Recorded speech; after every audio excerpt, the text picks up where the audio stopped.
Good morning India. शुरुआत करेंगे देश की बड़ी खबरों में जम्मू कश्मीर से। जम्मू कश्मीर परिसीमन आयोग आज कानून मंत्रालय को अपनी रिपोर्ट सौंप सकता है। सूत्रों के मुताबिक परिसीमन आयोग ने सीटों की संख्या 83 से बढ़ाकर 90 करने का प्रस्ताव दिया है और इनमें से 24 सीटें पीओके में हैं, जो फिलहाल खाली रहेंगी। महाराष्ट्र में लाउड स्पीकर विवाद पर सियासी घमासान तेज हो गया है। महाआघाड़ी गठबंधन की रैली के बाद आज एमएनएस प्रमुख राज ठाकरे औरंगाबाद में रैली करेंगे, जिसके लिए औरंगाबाद पुलिस ने कुल 16 नियमों और शर्तों के साथ राज ठाकरे को रैली की मंजूरी दे दी है। महाराष्ट्र दिवस पर आज मुंबई में बीजेपी जनसभा करने वाली है। सोमैया ग्राउंड में महाराष्ट्र के पूर्व सीएम देवेंद्र फडणवीस का राज्य की जनता को संबोधन होगा।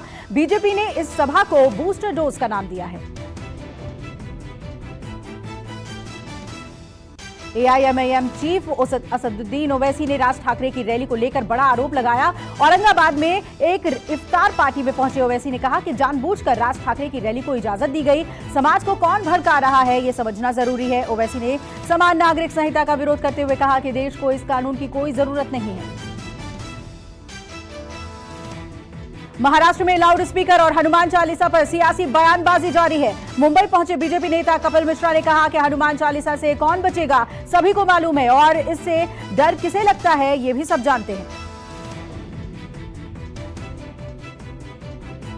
बिहार में भी लाउड स्पीकर पर सियासी पारा चढ़ने लगा है। बिहार सरकार के मंत्री जीवेश मिश्रा ने कहा कि किसी भी धार्मिक ग्रंथ में ये नहीं लिखा हुआ है कि माइक लगाकर ही इबादत करो या पूजा करो। इस चीज को धर्म के चश्मे से नहीं देखना चाहिए।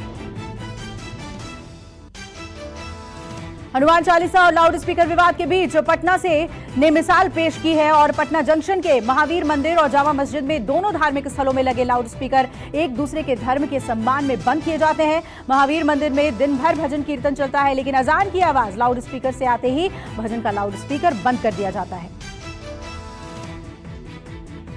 पटियाला हिंसा मामले के मास्टरमाइंड बरजिंदर परवाना समेत 4 लोगों को पुलिस ने गिरफ्तार किया है। पुलिस के मुताबिक हिंसा की साजिश रची गई थी। मास्टरमाइंड सिख कट्टरपंथी बरजिंदर परवाना का क्रिमिनल बैकग्राउंड है और उसके खिलाफ पहले से ही 4 मामले दर्ज हैं। पटियाला हिंसा मामले में 25 लोगों पर 6 एफआईआर दर्ज की गई है।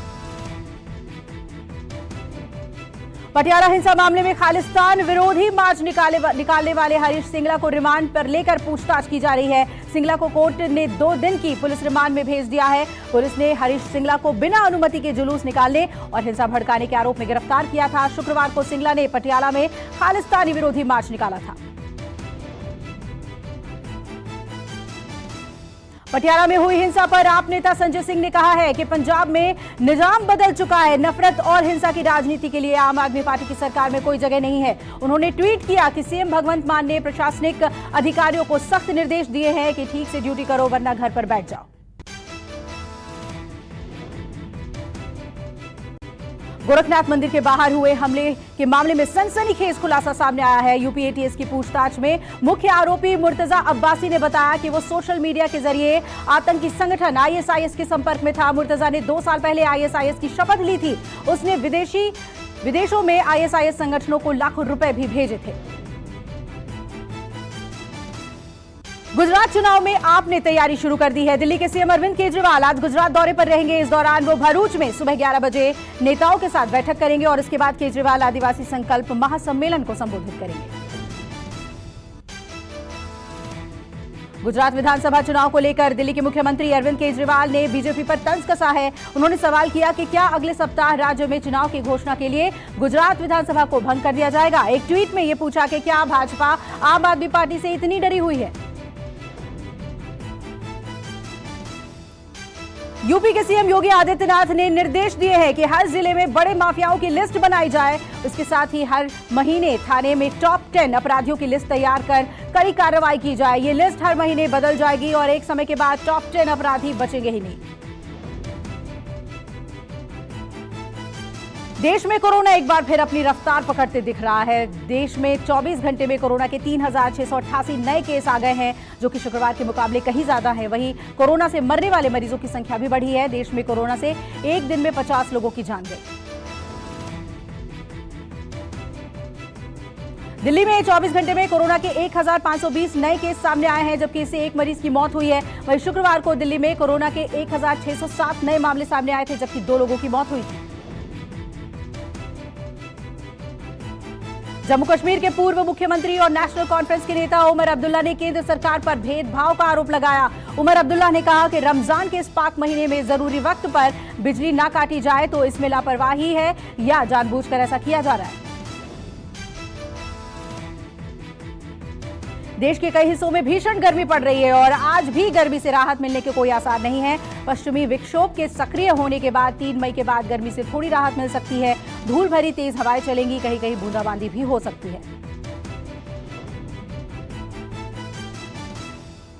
यूपी में भीषण गर्मी से जनजीवन बुरी तरह प्रभावित हो रहा है। इधर सवारियां नहीं मिलने से रोडवेज को भारी घाटा हो रहा है। मौसम विभाग के मुताबिक गर्मी से आज भी राहत मिलने की संभावना नहीं है। प्रयागराज, बांदा, गोरखपुर, आगरा सहित कई हिस्सों में भीषण गर्मी पड़ रही है। गुजरात में लोगों को चिलचिलाती गर्मी और लू के थपेड़ों से राहत मिलती नजर नहीं आ रही। पिछले 3 दिनों में गुजरात के कई शहरों में पारा 45 के पार पहुंच गया। वहीं मौसम विभाग के मुताबिक अगले 4 दिन तापमान 45 डिग्री सेल्सियस के आसपास रह सकता है। जम्मू में गर्मी का प्रकोप कम होने का नाम नहीं ले रहा। भीषण गर्मी से लोग परेशान हैं, जनजीवन अस्त व्यस्त है। इस बीच बिजली कटौती से भी लोग परेशान हैं। गर्मी के बीच बिजली कटौती से पानी की किल्लत शुरू हो गई है। पानी की किल्लत से हालात इतने बदतर हैं कि लोग गर्मी से सड़कों पर निकलकर प्रदर्शन करने को मजबूर हैं। इधर श्रीनगर में गर्मी से थोड़ी राहत है। यहां पर पारा 25 डिग्री के आसपास चल रहा है। देश के उत्तरी हिस्सों में जहां भीषण लू की स्थिति बनी हुई है, वहीं कर्नाटक में पिछले 2 हफ्तों में हुई छिटपुट बारिश बेकार साबित हुई। यहां गर्मी से जनजीवन अस्त व्यस्त हो गया है। मौसम विभाग के मुताबिक कर्नाटक के तटीय और अंदरूनी इलाकों में कुछ जगहों पर औसत से ज्यादा तापमान दर्ज किया गया। यूपी में पूर्वांचल एक्सप्रेस पर सफर करने के लिए टालना होगा। इस एक्सप्रेसवे पर लगाए गए टोल प्लाजा को चलाने और टोल टैक्स की वसूली, 6 एम्बुलेंस और 12 पेट्रोलिंग वाहन की एजेंसी के चयन पर कैबिनेट की मोहर लगा दी गई है। हालांकि आगरा लखनऊ एक्सप्रेसवे की तर्ज पर पूर्वांचल एक्सप्रेसवे पर भी टोल टैक्स में 25% की राहत मिलेगी। दिल्ली विश्वविद्यालय ने की स्थापना के 100 साल पूरे कर लिए हैं। डीयू इसे बड़े पैमाने पर मनाने की तैयारी कर रहा है। आज उपराष्ट्रपति वेंकैया नायडू, केंद्रीय शिक्षा मंत्री सहित अन्य गणमान्य लोगों की उपस्थिति में डीयू में आयोजन किया जाएगा। 1 मई 1922 को दिल्ली यूनिवर्सिटी की स्थापना हुई थी। यूपी में आज से ई पेंशन पोर्टल शुरू होने जा रहा है। पोर्टल के शुरू होने के बाद रिटायर्ड कर्मचारियों को पेंशन से जुड़ी समस्याओं से निजात मिल जाएगी। इसके साथ ही रिटायरमेंट के 3 दिन के अंदर कर्मियों को उनका पैसा भी मिल जाएगा। इससे पहले रिटायर्ड कर्मचारियों को पेंशन के लिए आए दिन सरकारी कार्यालयों के चक्कर काटने पड़ते थे।